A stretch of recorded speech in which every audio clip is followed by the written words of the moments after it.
Joining us live now for more perspective on this big endorsement, Republican strategist Rina Shah and Brad Woodhouse, a senior advisor to the Democratic National Committee. Thank you both so much for being with us. As Kayla was just mentioning, it's not just the endorsement, it's the massive firepower that the Obamas are really going to lend Kamala Harris. That's going to be really key here. Let me start with you, Brad. Just explain to us, what have we learned over the past 6 days about Kamala Harris's vision for the country? Well, I think we've learned is that she's tremendously energetic, electric. I have to say, when she was elected to, many people in the Democratic Party that really felt like she would be the next nominee for president. She obviously ran in 2019 and didn't achieve that, but she proved enough that Joe Biden thought she would be a great partner. And so now I think she's ready to take the reins in her own right. I tell you, there's so much excitement in the Democratic Party right now. And frankly, we've dominated the conversation for a week. And I think the timing of these things, the way they have rolled out, has been tremendously impactful. And right now, sitting here, we've got 40 million views on that video in 6 hours. So it means a lot for the long term for Michelle and Barack Obama campaigning for her. But right now, a lot of Americans are seeing it in their feed.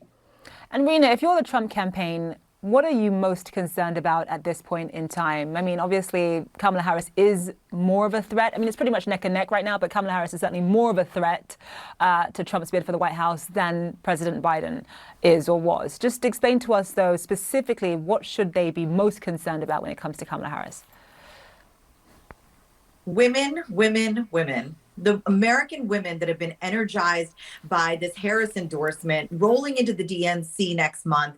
It's incredible. The grassroots support that has come out, not just Black women, but also white women. There was a call held just last night where there were thousands upon thousands of them. And I don't have the final figure, forgive me, but I know that they raised well over $1 million within a few hours. Of course, $2 million. This week, it was $2 million.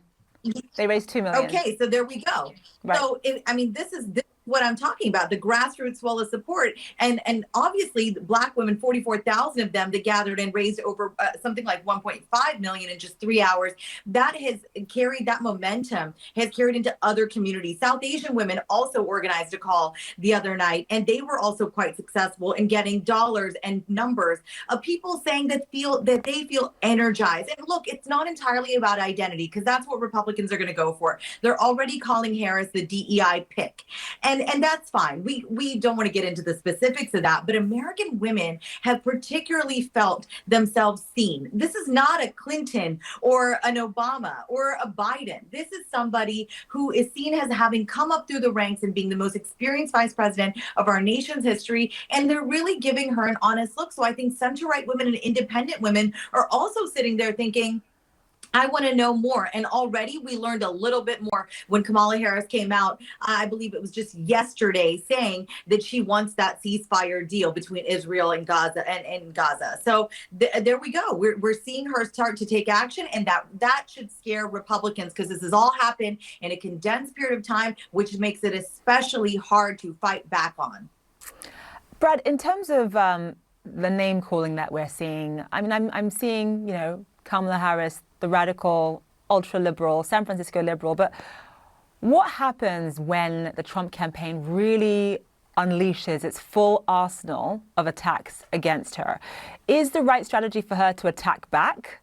Or is it sort of, the Obama method of, when they go low, we go high? What is the right way for her to deal with that?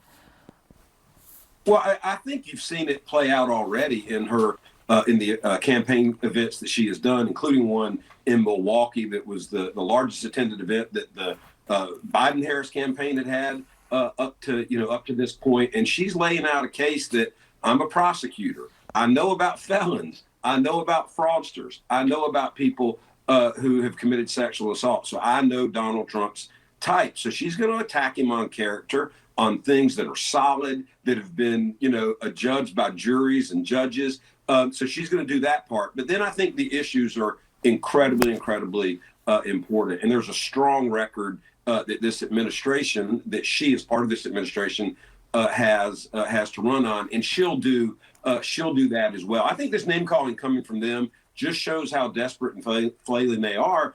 Because to Rina's point, I think this is going to really offend women. It's going to offend Black women, and this opens up a whole new set of states that people thought were becoming out of reach. Georgia, North Carolina, Arizona. There was this perception that Biden can only run through the blue wall. I think she can not only run in the blue wall, but the Sun Belt is wide open now.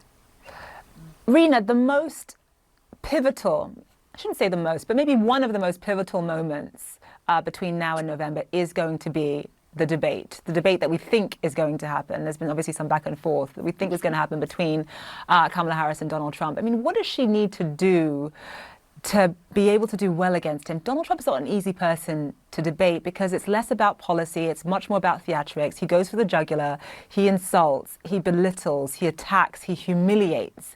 And if you're not willing to play that game, you either end up looking weak or ineffective. I mean, it's not an easy line to sort of walk. Just explain to us how she manages to navigate that. Well, I myself have sat in numerous Republican war rooms for campaigns as well as in debate prep. And I will tell you that, easily anybody is vulnerable to getting chewed up and spit out by the former president of the United States. He doesn't care what you think of him. He cares about what he's going to do to you. And that's a tough thing because a lot of the debate game is mental. It's that mental prep you need. Harris is up for it, I think. I think she's proven this entire week that she can change herself. I'm not saying she's a chameleon. I'm saying she has shown she can do this pivot quite well. I mean, even in minuscule moments like changing her tone, it's clear she was trying to match the tone of her boss, Joe Biden, by appearing a little less energetic all these months and years, because what she's brought out now to the fore, Trump should be a little bit scared of. So if I were advising Trump, which I'm not, I would say don't debate her, because number one, they're going to try to, in debate prep, try to get Harris ready to debate on policy, which they should. And there's a lot been made of how Biden shouldn't have been so prepped going into that debate with Trump, that he was too prepped, and that it wasn't going to be about policy. It was going to be about style and fighting back, going mano a mano. But again, going to Harris, she has to divorce herself of the record of Biden. She's got to, even though Bidenomics on paper has some positive points, Republicans are going to tie her to the feeling of the economy that Biden has created. Going beyond that, she is going to have to get mentally ready, but I do think she's up for it. And I do think Donald Trump would be worse off if he met her, this week's version of Kamala Harris. He would be worse off if he met her on. That's interesting. So it's Donald Trump this time who has the most to lose. That is very interesting. I did want to ask you one last question. I think we are up against the clock, though. I mean, obviously, Kamala Harris has a lot on her plate in terms of unifying the Democratic Party over the policy when it comes to Gaza, because the Democrats are not singing from the same hymn sheet when it comes to that issue. But we have to leave it there. I'm told that we are out of time. Brad Woodhouse, Rina Shah, live for us there. Thank you both so much.